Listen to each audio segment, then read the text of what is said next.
2008 July 23-ന് NDF-കാർ കൊലപ്പെടുത്തിയ ന്യൂമാഹിയിലെ സലീമിൻ്റെ കൊലപാതകവുമായി ബന്ധപ്പെട്ടുകൊണ്ട് അദ്ദേഹത്തിൻ്റെ പിതാവ് പറഞ്ഞ കാര്യങ്ങളെല്ലാം കല്ലുവെച്ച നുണകളാണ്.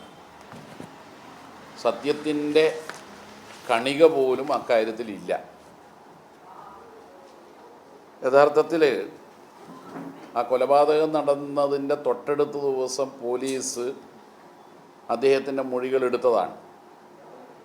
ഇപ്പോൾ വെളിപ്പെടുത്തിയതുപോലെയുള്ള എന്തെങ്കിലും കാര്യം അദ്ദേഹം അന്ന് പോലീസിനോട് പറഞ്ഞിട്ടില്ല. 2008 നവംബറിലാണ്, ഒരു 2-3 മാസം കഴിയുമ്പോഴാണ് രക്തസാക്ഷി കുടുംബസഹായ ഫണ്ട് പാർട്ടി ശേഖരിക്കുകയും ഏൽപ്പിക്കുകയും ചെയ്തു. അന്നത്തെ സംസ്ഥാന സെക്രട്ടറി ആയിരുന്ന പിണറായി വിജയനാണ് ആ ഫണ്ട് ഏൽപ്പിച്ചത്. ആ ഫണ്ട് ഏറ്റുവാങ്ങിയത് യൂസഫും സലീമിൻ്റെ കൊച്ചുമകളുമാണ്. അതിനു മുമ്പും അദ്ദേഹം ആ കൊലപാതകത്തിൽ പ്രതികൾ CPM-കാരാണെന്ന് പറഞ്ഞിട്ടില്ല.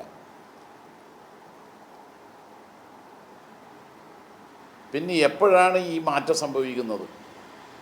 അദ്ദേഹം പാർട്ടി മാറിയപ്പോഴാണ്. കൊലപാതകത്തിന് മുമ്പ് അദ്ദേഹം 1977 ഇന്ത്യൻ യൂണിയൻ മുസ്ലിം ലീഗിലായിരുന്നു. പിന്നീട് അദ്ദേഹം ഇന്ത്യൻ യൂണിയൻ മുസ്ലിം ലീഗിൽ നിന്ന് അഖിലേന്ത്യാ ലീഗിലേക്ക് മാറി. വീണ്ടും അഖിലേന്ത്യാ ലീഗിലുള്ള ചിലർ കൂടി ലീഗിൽ ചേർന്നതോടെ ഇദ്ദേഹവും ലീഗിൽ പ്രവർത്തിച്ചു. എന്നാൽ അദ്ദേഹം പിന്നീട് 2000 ആവുമ്പോഴേക്കും ലീഗുമായി വടപറഞ്ഞു. CPIM-ൻ്റെ സ്വതന്ത്രനായി ന്യൂമാഹി പഞ്ചായത്തിലേക്ക് മത്സരിക്കുകയും പഞ്ചായത്ത് അംഗമായി തിരഞ്ഞെടുക്കപ്പെടുകയും ചെയ്തു. 2008-ലാണ് ഈ കൊലപാതകം. NDF-കാരാണ് കൊലപ്പെടുത്തിയത് എന്നത് ദൃക്സാക്ഷികൾ തന്നെയുണ്ട്. സലീമിനോടൊപ്പം പരിക്ക് പറ്റിയ ദീർഘകാലം ചികിത്സയിൽ കഴിഞ്ഞ ആൾ തന്നെയാണ് ദൃക്സാക്ഷി. പരിക്ക് പറ്റിയ ആൾക്ക് പുറമെ ഈ സംഭവം ഏതാണ്ട് ഒരു 8:30-9 മണി സമയത്താണ്. അതുകൊണ്ട് തന്നെ മറ്റു ചിലരും കണ്ടിരുന്നു. ആ ദൃക്സാക്ഷികളെല്ലാം പോലീസിനും മൊഴി നൽകിയിട്ടുണ്ട്. ഇപ്പോൾ വിചാരണ നടന്നു വരികയാണ്. അഡീഷണൽ സെഷൻസ് കോടതിയിൽ, വിചാരണ കോടതിയിലും ദൃക്സാക്ഷികൾ അവരുടെ മൊഴികൾ, തെളിവുകൾ, വസ്തുതകൾ നൽകിയിട്ടുണ്ട്. ഇദ്ദേഹം തന്നെ പറയുന്നത് ഞാൻ ദൃക്സാക്ഷിയല്ല എന്നാണ്. എൻ്റെ കയ്യിലുള്ള കടലാസ് ഇദ്ദേഹം കോടതിയിൽ 2025 ജനുവരി 14 നൽകിയ മൊഴിയാണ്. ഇദ്ദേഹം കോടതിയിലെത്തുന്നത് പ്രതിഭാഗ സാക്ഷിയായിട്ടാണ്. തൻ്റെ മകനെ കൊലപ്പെടുത്തിയ ക്രിമിനലുകളെ ശിക്ഷിക്കണമെന്നുള്ള ആഗ്രഹം അദ്ദേഹത്തിന് ഉണ്ടായിരുന്നുവെങ്കിൽ അദ്ദേഹം പ്രോസിക്യൂഷൻ സാക്ഷിയായിട്ടാണ് കോടതിയിൽ എത്തേണ്ടിയിരുന്നത്.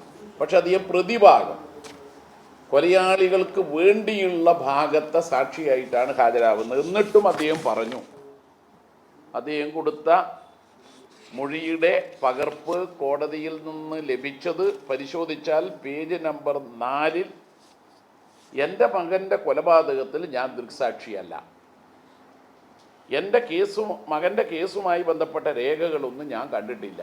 ഇത് അദ്ദേഹം തന്നെ പറഞ്ഞിട്ടുള്ള മൊഴികളാണ്. അപ്പോൾ 2008 ജൂലൈ 23-ന് അദ്ദേഹം അവിടെ ഒരു കച്ചവടം നടത്തുന്ന കടയിലുണ്ടായിരുന്ന ആളായിരുന്നു. എന്നിട്ടും അദ്ദേഹം ആ സംഭവത്തിൽ ദൃക്സാക്ഷിയല്ല, ഈ കേസുമായി ബന്ധപ്പെട്ട രേഖകളൊന്നും അദ്ദേഹം കണ്ടിട്ടില്ല എന്ന് അദ്ദേഹം തന്നെയാണ് പറയുന്ന, മറ്റാരുമല്ല. അങ്ങനെ പറഞ്ഞ സലീം പിന്നെ ഇപ്പം CPM-കാരാണ് കൊലയാളികളെന്ന് പറയുന്നതിന് ദൃക്സാക്ഷിയാണോ അദ്ദേഹം? അങ്ങനെ ആരെയും കണ്ടിട്ടുണ്ടോ? കണ്ടിട്ടില്ല എന്നാണ് അദ്ദേഹം പറയുന്നത്. അപ്പോൾ പിന്നെ ഇപ്പം പറയുന്നത് എന്താ? ഒരു സ്ഥിര അഭിപ്രായമില്ലാത്ത ഒരാളാണ് അദ്ദേഹം എന്ന് വിലയിരുത്തേണ്ടി വരും. അതിനേക്കാൾ ഏറെ രസകരമായിട്ടുള്ള ഒരു കാര്യം എന്തെന്ന് ചോദിച്ചാൽ, അദ്ദേഹം തന്നെ കോടതിയിൽ പറഞ്ഞത് 2016 ഞാൻ പഞ്ചായത്ത് ഇലക്ഷനിൽ BJPയുടെ ഏജൻ്റായിരുന്നു. കഴിഞ്ഞ 10 കൊല്ലമായി ഞാൻ കോൺഗ്രസ്സിലാണ്. അപ്പോൾ കോൺഗ്രസ്സിലും BJPയിലുമായി പ്രവർത്തിക്കുന്ന ഒരാൾ തൻ്റെ സ്വന്തം മകൻ്റെ കൊലയാളികളെ സംരക്ഷിക്കുന്ന ഒരു വെളിപ്പെടുത്തൽ മാത്രമാണ് ഇപ്പോൾ നടത്തിയിട്ടുള്ളത് എന്ന് കാണാൻ കഴിയും. മാത്രമല്ല, അദ്ദേഹം 2 തവണ ഹൈക്കോടതിയിൽ ഹർജി കൊടുത്തു. അതിനു മുമ്പ് മുഖ്യമന്ത്രിയായിരുന്ന ഉമ്മൻചാണ്ടിക്ക് ഒരു നിവേദനവും കൊടുത്തു. 2013 മുഖ്യമന്ത്രി ഉമ്മൻചാണ്ടിക്ക് ഒരു നിവേദനം കൊടുക്കുന്നത്. ആ നിവേദനത്തിലെ ഒരു ഭാഗം രസകരമാണ്. അദ്ദേഹം പറഞ്ഞത്, താങ്കൾ കേരളത്തിലെ മുഖ്യമന്ത്രിയായി അധികാരത്തിൽ വരാൻ വേണ്ടി ഞാൻ കാത്തിരിക്കുകയായിരുന്നു. CBI അന്വേഷണം ആവശ്യപ്പെട്ടുകൊണ്ടുള്ള ഹർജിയിലാണത് പറഞ്ഞത്. എന്നാൽ ഇപ്പോൾ വിചാരണ കോടതിയിൽ ഇദ്ദേഹം കൊടുത്ത നിവേദനത്തിലെ ഈ ഭാഗം CBI അന്വേഷണം ആവശ്യപ്പെട്ടുകൊണ്ട് ഹൈക്കോടതി പോയപ്പോൾ ഉൾപ്പെടുത്തിയത് പേജ് കീറിക്കളഞ്ഞു. എന്ന് പറഞ്ഞാൽ പ്രതിഭാഗം സാക്ഷിയായി വിചാരണ കോടതിയിൽ അദ്ദേഹം ജനുവരി 14 ഹാജരായപ്പോൾ പ്രതിഭാഗം അഭിഭാഷകൻ D1 ആയിട്ട് എക്സിബിറ്റ് D1 എന്ന് പറഞ്ഞാൽ പ്രതിഭാഗത്തിൻ്റെ രേഖയായി സമർപ്പിച്ച ഇദ്ദേഹം നേരത്തെ ഹൈക്കോടതിയിൽ CBI അന്വേഷണം ആവശ്യപ്പെട്ടുകൊണ്ട് നൽകിയ റിട്ട് ഹർജിയുടെ ആ രേഖ സമർപ്പിച്ചപ്പോൾ, ആ പെറ്റീഷൻ സമർപ്പിച്ചപ്പോൾ അതിനകത്ത് ഒരു പേജ് കീറിക്കളഞ്ഞു. ഇത് കീറിക്കളഞ്ഞത് സ്പെഷ്യൽ പബ്ലിക് പ്രോസിക്യൂട്ടർ മനസ്സിലാക്കി. കാരണം അതിൻ്റെ കോപ്പി സ്പെഷ്യൽ പബ്ലിക് പ്രോസിക്യൂട്ടർക്ക് കൂടി കൊടുക്കുമല്ലോ.